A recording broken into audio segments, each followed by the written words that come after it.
প্ৰীতিমূলক cricket খেল ইয়াত খেলিলোঁ। বৰ্তমান আছোঁ আমি ফাগুন ৰাভা উচ্চতৰ মাধ্যমিক বিদ্যালয়ৰ খেলপথাৰত। ইয়াত কেমেৰা পাৰ্চন দেখাব সকলোখিনি আমাৰ খেলুৱৈ আছে। দুটা দলৰ মাজত বিভক্ত হৈ আমি খেল খেলিছিলোঁ। এইখন এখন ফ্ৰেণ্ডলি মেটচ আছিলে বা প্ৰীতি খেল বুলি আমি যাক কওঁ। আমাৰ খেলখনৰ মুখ্য উদ্দেশ্য আছিলে ভাতৃত্ববোধ আমি যাতে বজাই ৰাখিব পাৰোঁ, খেলৰ যিটো স্পিৰিট আৰু সংহতি তাক আমি জীয়াই ৰাখিব পাৰোঁ, তথা আমাৰ ছাত্ৰ ছাত্ৰীসকলৰ মাজত যিটো বন্ধুত্বমূলক সম্পৰ্ক আমি স্থাপন কৰাটো উচিত। যিহেতু আজিকালি চৰকাৰী উচ্চতৰ মাধ্যমিক বিদ্যালয়বিলাকৰ মাজত আমাৰ যদিও কম দূৰত্বৰ মাজতে বিদ্যালয়বিলাক আছে, কিন্তু আমি সাধাৰণতে লগ হোৱাৰ সুযোগ নাপাওঁ। গতিকে শনিবাৰৰ দিনটোত আমি আজি এনেকুৱা এখন খেল পাতিলোঁ আৰু খেলখন মুখ্যতঃ আমাৰ কেইজনমান শিক্ষক আৰু আমাৰ বিদ্যালয়ৰ কেইজনমান উদীয়মান ছাত্ৰৰ জোৰতে হৈছে বুলি ক'লে ভুল নহয়।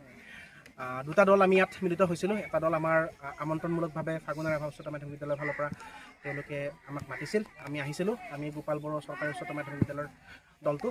খেলখন তুমুল উত্তেজনাপূৰ্ণ হৈছিলে। প্ৰথম বেটিং কৰা হৈছিলে, টছত জিকি আমি ফিল্ডিঙৰ সিদ্ধান্ত ল'লোঁ আৰু প্ৰথম বেটিং কৰা হৈছিলে ফাগুন ৰাভা উচ্চতৰ মাধ্যমিক বিদ্যালয়ৰ দলটো আৰু তেওঁলোকে টোটেল 104 ৰান টাৰ্গেট দিছিলে 12 অভাৰত, য'ত আমাৰ ছাৰৰ ৰহমান ছাৰৰ স্ক'ৰ আছিলে 37 ৰান। তেখেতে হাই স্ক'ৰ কৰিছিলে আৰু তেখেতক সৰ্বসন্মতিক্ৰমে আমি মেন অফ দ্য মেটচ এৱাৰ্ডটো দিব বিচাৰিছোঁ।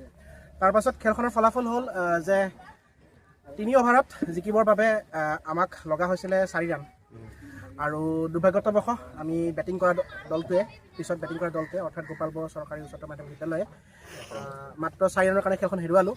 যি নহওক, আমি তুমুল প্ৰত্যাহ্বানমূলক হৈছিল খেলখন। আমি খুব চেষ্টা কৰিছিলোঁ আৰু হয়তো অলপ আৰু বেছি জোৰদাৰ যদি আমি প্ৰেক্টিচ কৰোঁ ভৱিষ্যতে খেলখন আৰু অলপ জিকাৰ ফালে হয়তো আমি আনিব পাৰিম। গতিকে আমি নেক্সটবাৰ যেতিয়া মিলিত হ'ম আমি জয়ী হ'বলৈ চেষ্টা কৰিম আৰু সৰ্বসন্মতিক্ৰমে আমি ছাৰক মেন অফ দ্য মেটচ এৱাৰ্ডটো দিব বিচাৰিছোঁ। আমাৰ মেডেলটো দিব বিজয় ছাৰে। যিহেতু খেলখন ৰহমান ছাৰৰ উদ্যোগতে হোৱা বুলি ক'লে ভুল নহয়, ছাৰে এই ক্ষেত্ৰত 2 আষাৰ ক'লে ভাল পাম। আজি খুবেই আনন্দিত। আমি দুখন স্কুল লগ লাগিছোঁ, গোপাল বড়ো হায়াৰ ছেকেণ্ডেৰী আৰু ফাগুন ৰাভা হাইস্কুল। মই বিশেষকৈ বিজয় ছাৰক ধন্যবাদ দিছোঁ।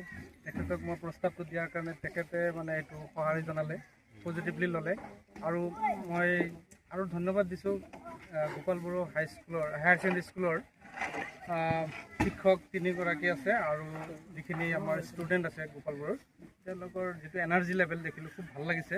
আৰু আমাৰ ফাগুন ৰাভা হাইস্কুলৰ যিখিনি ষ্টুডেণ্টে খুব সুন্দৰ প্ৰদৰ্শন কৰিছে, মই তেওঁলোকক ধন্যবাদ দিছোঁ। বিশেষকৈ বিকাশ, মৃন্ময়, তেওঁলোকে আৰু কৰ্ণ খুব সুন্দৰ খেলিলে। মই